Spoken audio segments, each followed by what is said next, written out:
You're listening to the Diplomats podcast on Asian geopolitics. As always, I'm your host, Ankit Panda from New York City. And I'm Prashant Parmaswaran from Washington, D.C. How are you doing today, Prashant? Good. How are you doing, Ankit? I'm doing well.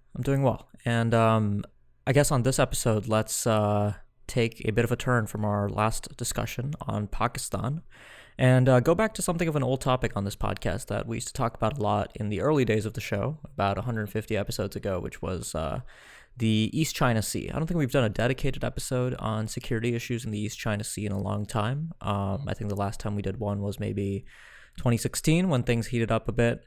But I think, there have been some events recently that merit a focused discussion on the situation in the East China Sea. So I think we'll split the discussion into two parts. The first part I want to talk about is the long-running dispute between China and Japan over the Senkaku/Diaoyu Islands in the East China Sea, just a little bit off Taiwan, in the southern reaches of the Ryukyu chain. So we've had several incursions by Chinese vessels just in recent days, actually. Early in the new year, just about a week into the new year, 4 China Coast Guard vessels entered the territorial sea of the disputed islands. And just to go a little bit of background on the dispute, so Japan administers these islands and claims sovereignty over them, and China claims them but does not administer them and tries to impose its sovereignty by conducting its own patrols within the territorial sea and the contiguous zone of these islands. And it does so with the different bases depending on the kinds of vessels it's using. So China has sent both its maritime law enforcement agency, the China Coast Guard, to the Senkakus. It has also sent the PLAN, the Chinese Navy, but it has done so less frequently and usually in the contiguous zone.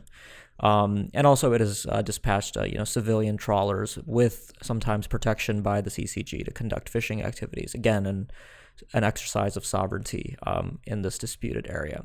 So going back to the events of early 2018. So we had this first incursion about a week in with 4 China Coast Guard vessels in the territorial sea. The Japanese government condemned that, released a statement as it usually does. And mind you, these kinds of incursions occur scores of times every year. It's become something of a regular occurrence since 2012 when Japan nationalized the Senkaku Islands to prevent them from falling into the hands of the former hyper-nationalist governor of Tokyo, Shintaro Ishihara, who might have done something particularly provocative towards China with these islands. So at the time, it was the Democratic Party of Japan government, and they decided to nationalize the islands, which kicked off this new period of tensions. There had been tensions between Japan and China near these islands before, but the situation since 2012 has taken things to a whole new level, especially with Chinese President Xi Jinping coming in and taking a greater interest in asserting China's sovereignty in the near seas. So after this event concerning the 4 Coast Guard vessels, just days later, we had this remarkable incident involving a Type 54A Jiangkai 2 frigate with the Chinese Navy. And most interestingly, in a first, this has never happened before, a Type 93 Shang class nuclear attack submarine, an SSN, in the contiguous zone of the Senkaku Islands. So China dispatched a nuclear attack submarine to the contiguous zone of the Senkakus, which it had never done before. And there's some interesting, I think, things to talk about here about why they did that. And then just a few days after this submarine incident, which the Japanese Defense Ministry vehemently criticized, summoned the Chinese ambassador to file protest, we saw another incursion with 3 China Coast Guard vessels in the territorial sea. So that's just a bit of background on these incursions that have taken place. But Prashant, I think what's really interesting here is there's a little bit of an incongruity, and maybe it's not incongruous at all. Maybe this is part of a well-developed sort of Chinese initiative, because in November 2017, we see Chinese President Xi Jinping and Prime Minister Shinzo Abe meet on the sidelines of the APEC summit in Da Nang, and they have a pretty good meeting, suggestive of a restoration of good ties between China and Japan, or if not good ties, but working towards a better relationship overall. And then in December, the two sides make an important diplomatic breakthrough on their long-standing talks towards a crisis management mechanism in the East China Sea, sometimes described as a hotline, but it's a little bit more than that. It's a way to manage sort of unforeseen scenarios between the two countries to prevent any kind of escalation or unintended miscalculation. So, Prashant, if you think back at the trajectory of where things were going between China and Japan, also the East China Sea breakthrough, what to you suggests that, what might be behind this sort of uptick, I guess, in Chinese activity in the Senkakus in the new year? Yeah, it's a good question, and I think you framed it exactly correctly because often we have a focus on these kinetic actions by either on the Chinese side or the Japanese side, either in terms of incursions or jet scrambles or military buildups on each side, but it isn't tied to the broader China-Japan relationship and its trajectory. And I think that question is really important, particularly for 2018, because as you noted, not only have Abe and Xi had a number of interactions that have suggested that 2018 could be a big year for China-Japan relations, but it's also, the 40th anniversary of the signing of the Sino-Japanese Peace and Friendship Treaty, right? And these anniversaries in Asia sometimes, give room for both sides to try to at least make some kind of inroads in their diplomatic relationships. So you have on the one hand these promising diplomatic signs in terms of both on the Chinese and Japanese side attempts to say, okay, 2018 is an opportunity for us to make inroads on the diplomatic side, but you have 2018 starting with the Chinese making these incursions. And so the question is, and the Chinese Foreign Ministry has said repeatedly in response to comments about what the Japanese have said, that they want to see whether the goodwill from the Japanese side actually sustains itself into 2018. That it remains to be seen whether Japan is actually going to follow through on this. The question is, will this China-Japan perceived diplomatic inroads in 2018 coexist with continued incursions by the Chinese as we've seen in the past few weeks? If that is the case, as people suspected towards the end of last year, then the prospects for some kind of major inroads in China-Japan relations would actually be pretty remote, right? Because it's very difficult for the Japanese to be able to absorb this kind of pressure while making inroads in the China-Japan relationship more generally. But I do think, if we separate out the East China Sea issue, which kind of generates its own pattern of escalation as well as sort of periodical efforts by both sides to try to come up with mechanisms to regulate things. I mean, there are other dimensions of the relationship where we could see progress in 2018, right? One of those things is, for example, Abe is still, despite the fact that Japan hasn't been too gung ho about the One Belt One Road initiative that China's proposed, he still left the door open for that in 2018. So maybe we could see some movement on that avenue. For example, there could be some inroads diplomatically in terms of working out peace mechanisms and such. But I do think that is the question that, as you framed it for 2018. I mean, this diplomatic outreach by both sides, but also these continued incursions. I mean, can these two things coexist?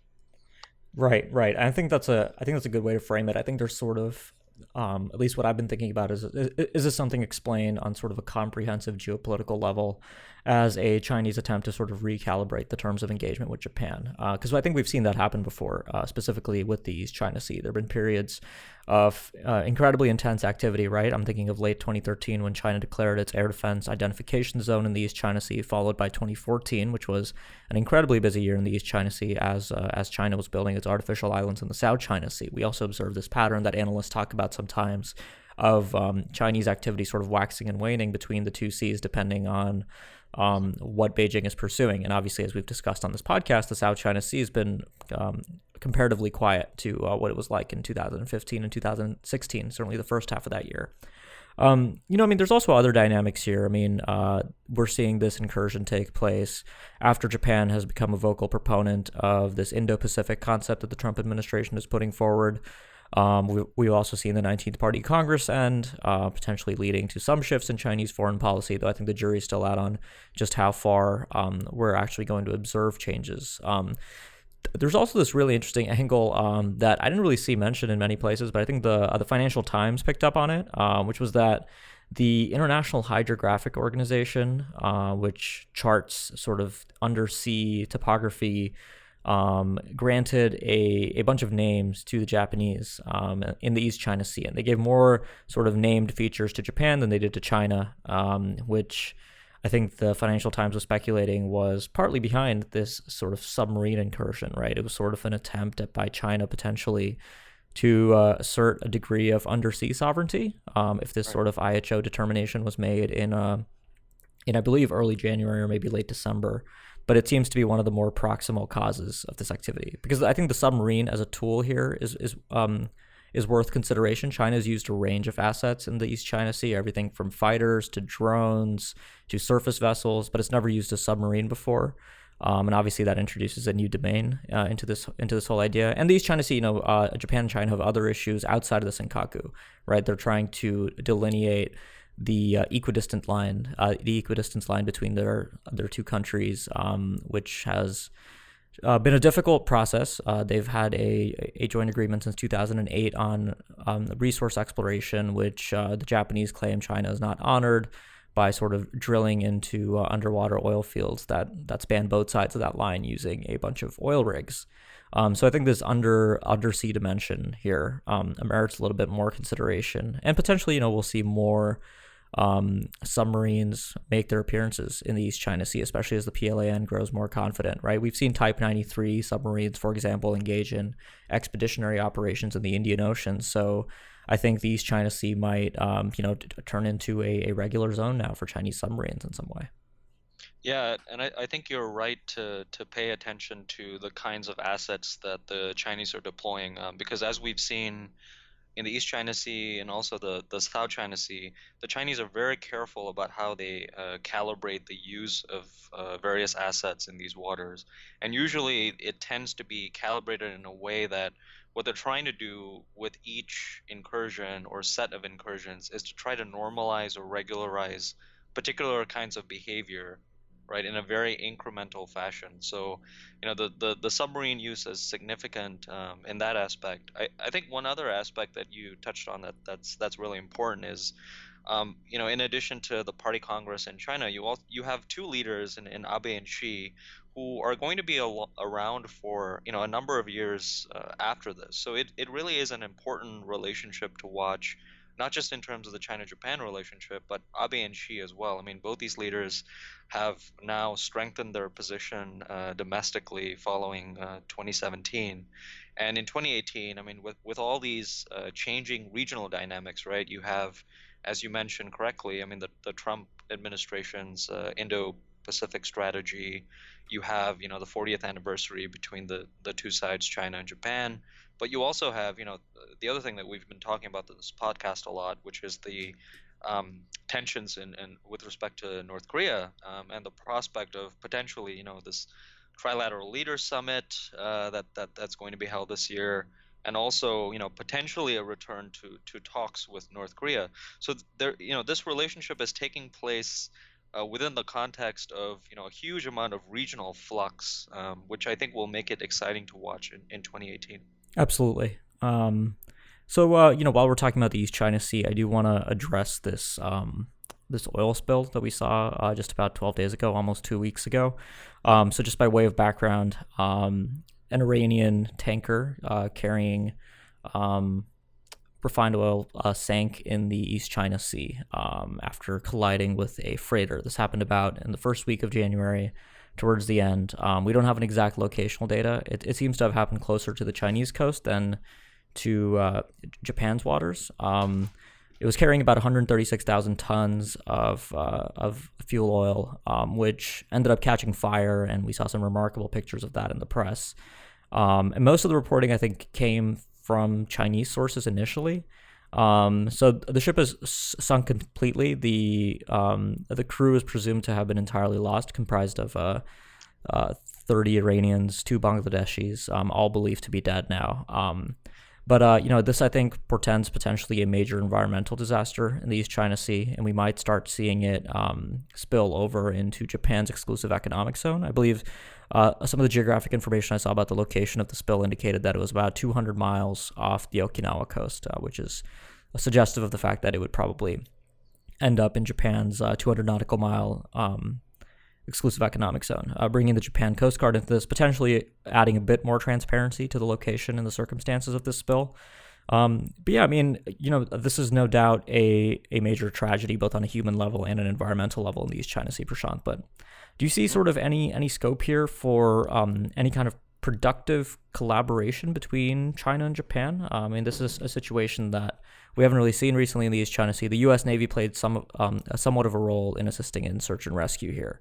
But how could this incident and its management sort of lead to some degree of cooperation between these countries?